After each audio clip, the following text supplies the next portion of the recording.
আজকের ভিডিওটা হলো কিভাবে একটি ফোনে আপনি ডিএসএলআর এর মতো ব্লার করে ভিডিও করতে পারেন। সাধারণত কিন্তু একটা অ্যান্ড্রয়েড ফোন দিয়ে পোর্ট্রেট মোডে ছবি তোলা যায়, কিন্তু ভিডিও করা যায় না। প্রথমে আমরা আমাদের ফোন থেকে যাব প্লে স্টোরে যাওয়ার পরে আমাদের এখানে একটা অ্যাপ সার্চ দিতে হবে। অ্যাপটা হলো এই যে ক্যানন ক্যামেরা কানেক্ট, এটা আমি এখন এটা ইনস্টল দেবো। এই যে এখানে ইনস্টল লেখা আছে, আর আপনারা অবশ্যই লোগোটা দেখে নেবেন। ঠিক আছে, আমি এখন ইনস্টলে ক্লিক করব।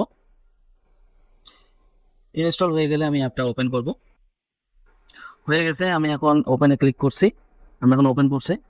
ওপেন করার পরে এখানে কিছু এগ্রিমেন্ট আছে, সেগুলো স্ক্রল ডাউন করে এগ্রি করতে হবে। আমি সব স্ক্রল ডাউন করছি, তারপরে এগ্রি। তারপরে আবার আমি স্ক্রল ডাউন করছি, এগ্রি করে দিচ্ছি। এরপরে ওপরে দেখবেন স্কিপ লেখা আছে, এই যে এখানে আমি সেই স্কিপে ক্লিক করছি। ক্লিক করার পরে এখানে দেওয়া আছে লেটস গেট স্টার্টেড, আমি এটাতে ক্লিক করে নিলাম। ক্লিক করার পরে আপনাদের কাজ শেষ। এখন আমাদের কি করতে হবে, আমাদের ফোন থেকে যেতে হবে ক্যামেরাতে। আমি ক্যামেরাতে ক্লিক করলাম। ক্লিক করার পরে ফোন থেকে যেতে হবে ভিডিওতে, আমি ভিডিওতে ক্লিক করছি। ক্লিক করার পরে আপনাদের যেখানে ফিল্টার থাকে, আমার ফোনের এখানে ফিল্টার আছে, ফিল্টারে ক্লিক করতে হবে, অথবা আপনারা ইফেক্ট যেটা সেটাতে ক্লিক করতে পারেন।